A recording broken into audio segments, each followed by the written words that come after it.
कर तू हो गई सीधा कर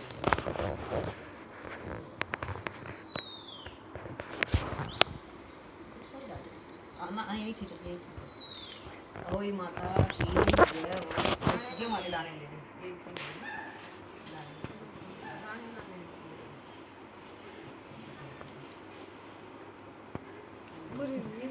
पकड़िए अपनी मम्मी धो दे अब तो बारा खरीद ले वो दे तेरा नाम हिंदी याद कर लो हाँ मैं तो ना सकते हैं जाके कर दूँ हैं पर मेरे को था मम्मी ने 3 भी करवाया था 3 तो गया ना क्या तो कौन करवाया 13 तो करे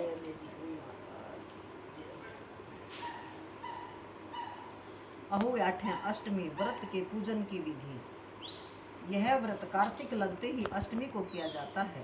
जिस वार को दिवाली होती अहोई 8 उससे ठीक 7 दिन पूर्व उसी वार को पड़ती है। इस व्रत को वे स्त्रियां करती हैं जिनके संतान होती है। बच्चों की माँ दिन भर व्रत रखें, सायंकाल दीवार पर अष्टकोष्ठक की अहोई की पुतली रंग भर के बनाएं। उस पुतली के पास सेई तथा सेई के बच्चों का चित्र भी बनाएं।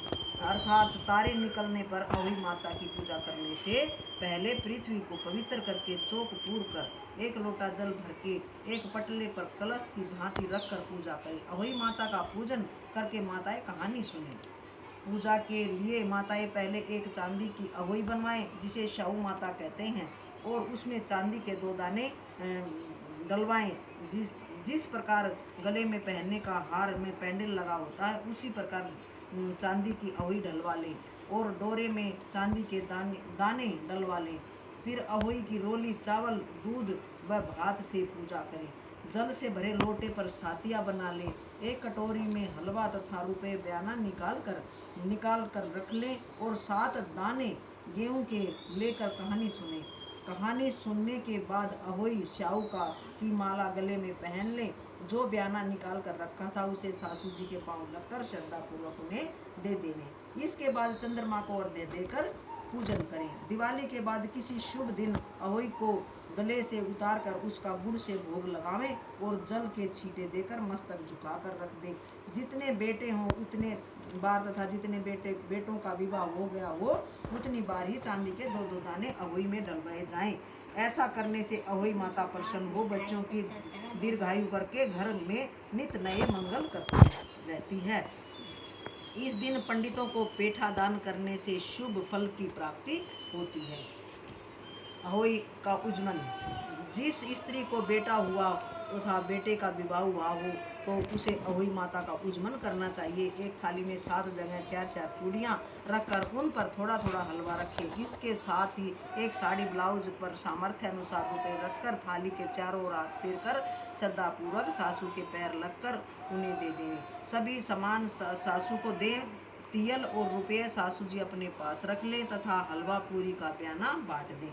बहन बेटियों के यहाँ भी बयाना भेजा जाता है। अहोई माता की कथा। एक साहूकार था जिसके 7 बेटे और 7 बहुएं थी।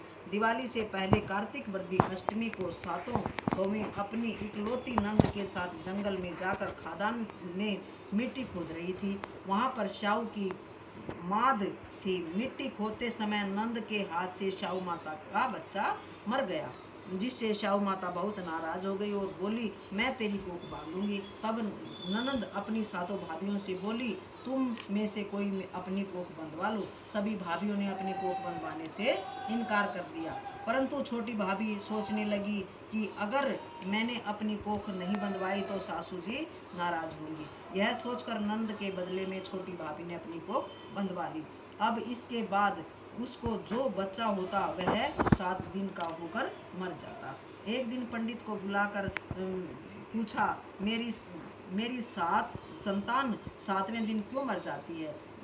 तब पंडित ने कहा तुम सुरही गाय की पूजा किया करो। सुरही गाय शाहू माता की भाईली है वह तेरी कोख खुलवा देगी तब तेरा बच्चा जिएगा। अब वह बहुत जल्दी उठकर चुपचाप सुरही गाय के नीचे साफ सफाई कर आती। सुरही गाय ने सोचा रोज उठकर कौन मेरी सेवा करता है सो आज देखूंगी। गऊ माता खूब सवेरे उठी, क्या देखती है कि साहूकार के बेटे की बहू उसके नीचे से साफ सफाई कर रही है। गौ माता उसे बोली, क्या मांगती है? साहूकार की बहू बोली, शाहू माता तुम्हारी भाईली है और उसने मेरी कोख बांध रखी है, सो मेरी कोख खुलवा दो। गौ माता ने कहा, अच्छा। गौ अब तो गौ माता समुद्र पार साहूकार की बहू को अपनी पीठ अपनी भाईले के पास लेकर चली। रास्ते में कड़ी धूप थी, सो वह दोनों एक पेड़ के नीचे बैठ गई। थोड़ी देर में एक सांप आया। उसी पेड़ के पर गरुड़ पंखनी का एक बच्चा था। सांप उसको डसने लगा। तब साहूकार की बहू ने सांप मारकर ढाल के नीचे दबा दिया और बच्चे को बचा लिया। थोड़ी देर में गरुड़ पंखनी आई तो वहां खून देखकर साहूकार की बहू को चोंच मारने लगी। तब साहूकार की बहू बोली, मैंने तेरे बच्चे को नहीं मारा, बल्कि सांप तेरे बच्चे के करीब आया था, मैंने तो उससे तेरे बच्चे की रक्षा की है। यह सुनकर गरुड़ पंखनी बोली, मांग तू जो मांगती है। वह बोली, 7 समुद्र पार शाहू माता रहती है, हमें तू उसके पास पहुंचा दे। तब गरुड़ पंखनी ने दोनों को अपनी पीठ पर बैठाया, शाहू माता के पास पहुंचा दिया। शाहू माता उनको देखकर बोली, आ बहन, बहुत दिनों में आई। फिर कहने लगी, बहन मेरे सिर में जुएं पड़ गई हैं। तो तब सुरही के कहने पर साहूकार की बहू ने उसकी सारी जुएं निकाल दी। इस पर शाहू माता प्रसन्न होकर बोली, तूने मेरे सिर में बहुत सलाई गिरी है, इसलिए तेरे 7 बेटे और 7 बहुएं होंगी। वह बोली, मेरे तो एक भी बेटा नहीं, 7 बहुएं कहाँ से होंगी?